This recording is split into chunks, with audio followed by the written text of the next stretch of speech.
오늘 우리 성경 말씀 누가복음 20장입니다. 누가복음 20장 19절부터 우리 26절에 있는 말씀 같이 보십시다.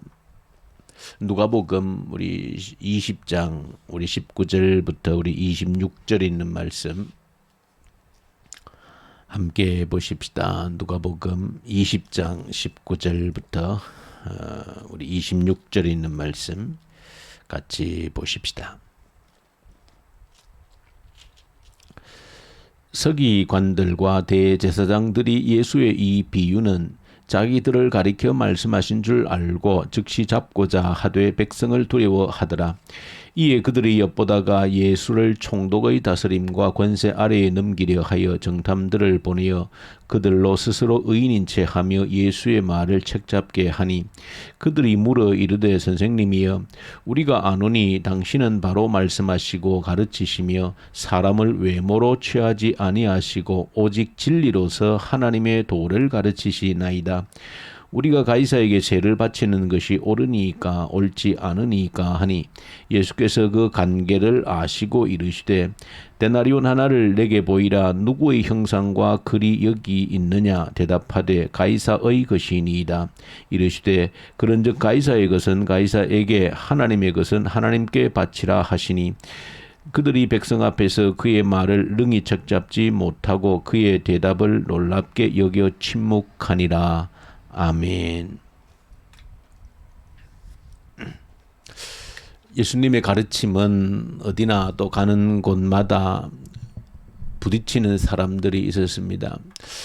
특별히 예수님의 가르침에 늘 사사건건 부딪힘을 가졌던 사람들은 당시로서는 가장 하나님께 가까이 있고 또 하나님을 스스로 가장 잘 믿는다라고 하는 자들에게 예수님의 가르침은 언제나 그들과는 부딪힘이 있었다 하는 것을 성경 곳곳에서 증언하여 줍니다.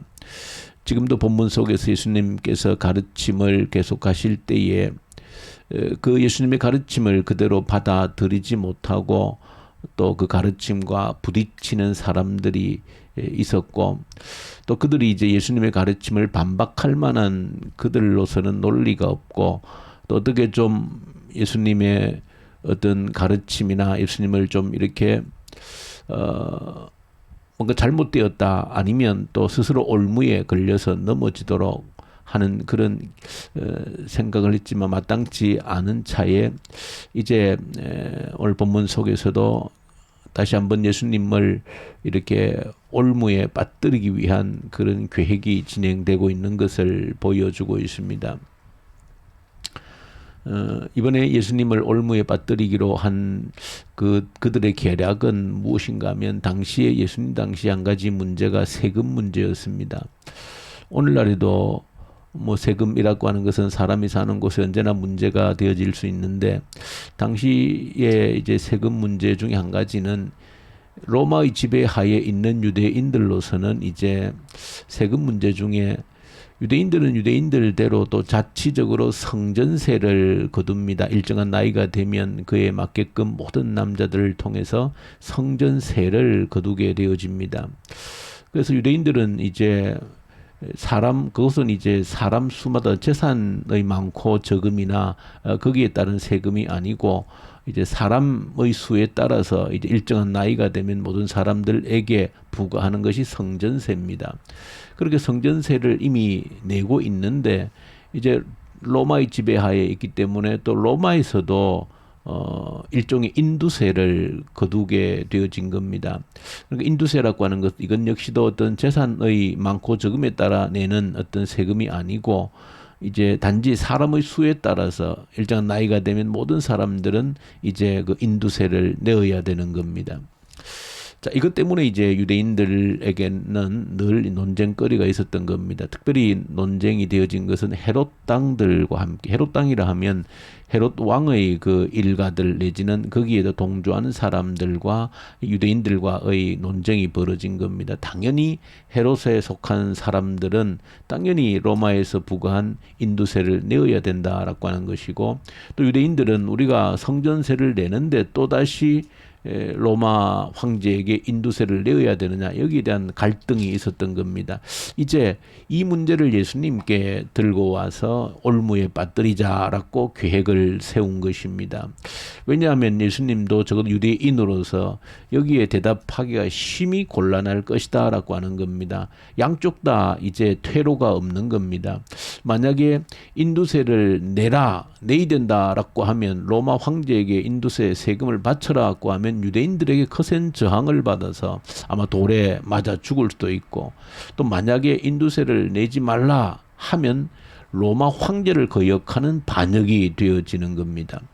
그러니까 이 질문에 대답을 잘못하면 로마 황제에게 반역자가 되든지 유대인들에게 반역자가 되든지 둘 중에 이제 빠져나갈 수 없는, 아마 예수님을 반대했던 사람들로서는 이것만큼 좋은 예수님을 올무에 빠뜨릴 만한 거리가 없다 생각하고 이제 아주 이제 간교하게 이 질문을 예수님께 이제 던진 겁니다. 그들 생각에는 아마 이제 유대인들이 거세게 반발을 하고 있는 문제이기 때문에 본인도 유대인이니까 적어도 세금을 로마 황제에게 바치라고 하지는 못할 것이다. 반드시 황제에게 로마의 세금을 바치는 잘못됐다. 우리는 성전세를 다 바치는 유대인들이기 때문에 그렇게 말할 것이라 생각하고, 그렇게 되면 이제 이 예수를 우리 손에 피를 묻힐 필요가 없다. 황제를 반역한 죄로 로마 총독에게 넘겨버리면 된다라고 하는 그런 계산을 한 것이죠. 자, 그런 질문을 예수님께 받으시고 이제 예수님께서 데나리온 하나를 가져와서 보이라, 그렇게 말씀을 하신 겁니다. 당시 데나리온이라고 하는 것은 로마에서 발행한 주화 동전입니다.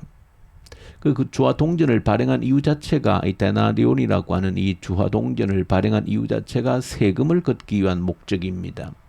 모든 로마에 살고 있는 사람들은 이제 이 데나리온 하나를 세금으로 바쳐야 되는 겁니다. 그러니까 반드시 이 데나리온을 사서 이제 세금으로 바치도록 되어져 있는데, 이 데나리온에는 앞에는 로마의 황제의 신상이 새겨져 있고 뒤에는 로마 황제의 글이 그렇게 이름이 기록되어져 있습니다. 이것을 반드시 사서 이제 로마 황제에게 세금을 바쳐야 되는 겁니다. 그 예수님께서 데나리온 하나를 가져오라는 것입니다. 세금으로 바치는. 그래서 가져왔을 때 물으신 겁니다. 누구의 형상이 새겨져 있느냐, 누구의 글이 새겨져 있느냐라고 하는 것입니다.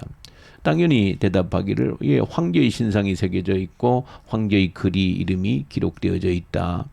그랬을 때 예수님께서 그들에게 답하시기를, 그 가이사에게 속한 것은 가이사에게 바치라는 것입니다.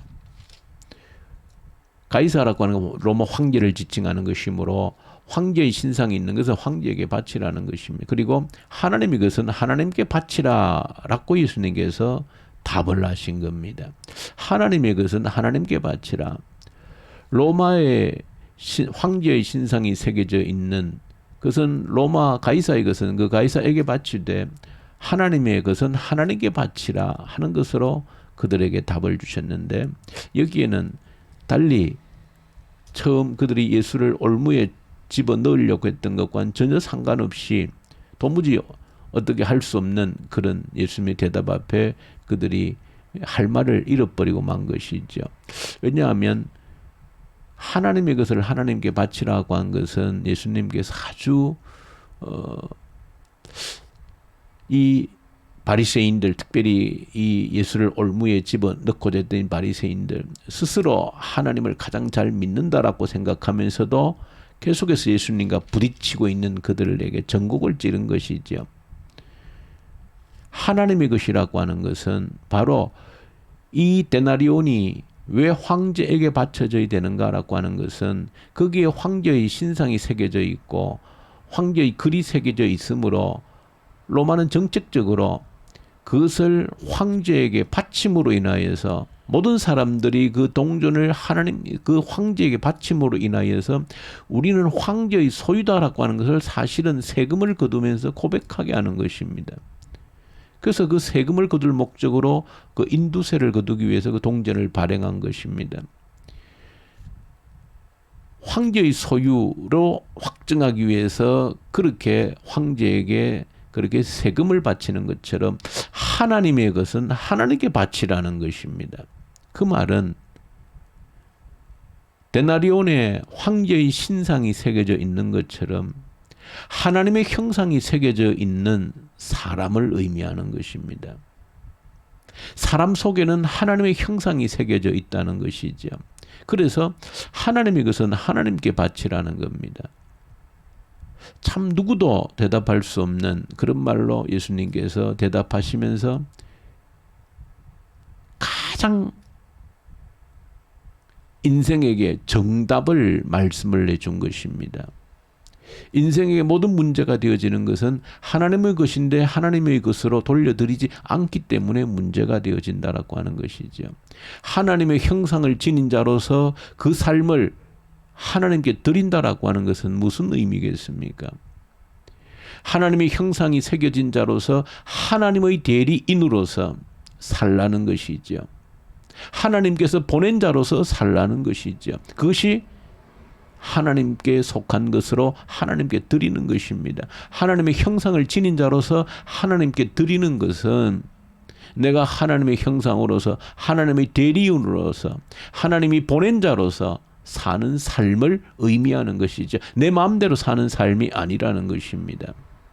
내게는 하나님의 형상이 새겨져 있다는 것은 나의 주인은 하나님이시라는 겁니다. 인생의 모든 문제가 여기서 만들어지고 출발하는 것이죠. 하나님의 형상이 새겨져 있어서 하나님의 소유임이 확정되어 있음에도 불구하고 잊어버리고 사는 것입니다.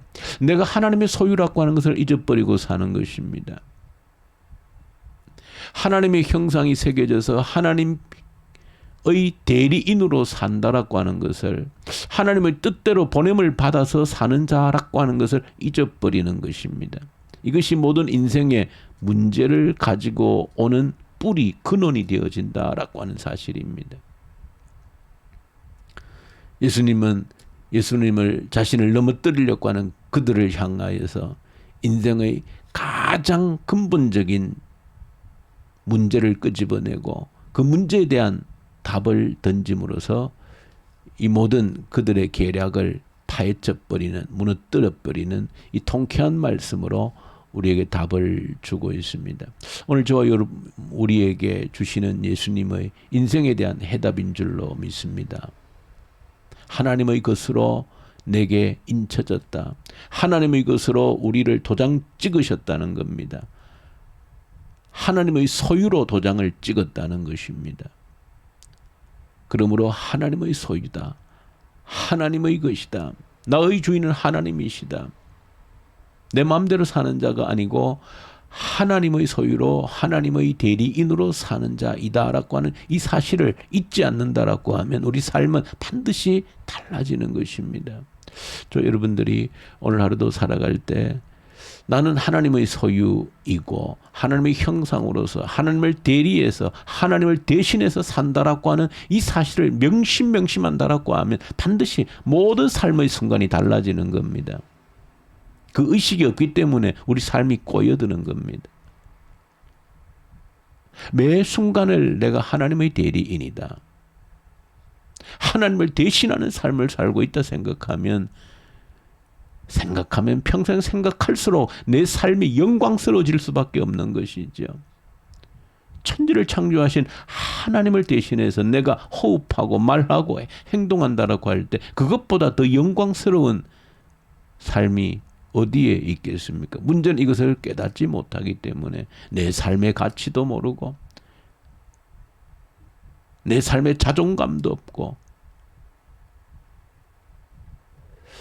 저 여러분들 이 귀한 말씀을 저 여러분들이 이 새벽에 가슴에 꼭 새기십시다.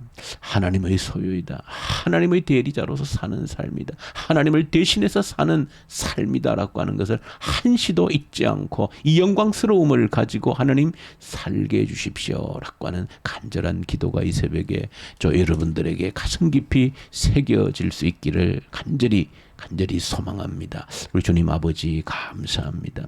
하나님의 소유, 하나님을 대신해서 사는 삶을 살게 하신 이 영광스러움을 단 한순간도 잊어버리지 않게 하여 주시옵소서.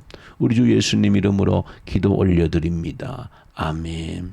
하늘에 계신 우리 아버지, 아버지의 이름을 거룩하게 하시며 아버지의 나라가 오게 하시며 아버지의 뜻이 하늘에서와 같이 땅에서도 이루어지게 하소서. 오늘 우리에게 일용할 양식을 주시고 우리가 우리에게 잘못한 사람을 용서하여 준 것 같이 우리 죄를 용서하여 주시고 우리를 시험에 빠지지 않게 하시고 악에서 구하소서. 나라와 권능과 영광이 영원히 아버지의 것입니다. 아멘. 주신 말씀 가지고 간절히 기도하십시다. 하나님, 나는 하나님의 소유입니다. 하나님의 대리인입니다. 하나님을 대신해서 숨을 쉬고 말하고 행동하는 자입니다 라고 하는 것을 한순간도 잊지 않게 하십시오. 간절히 기도로 올려드리십시다.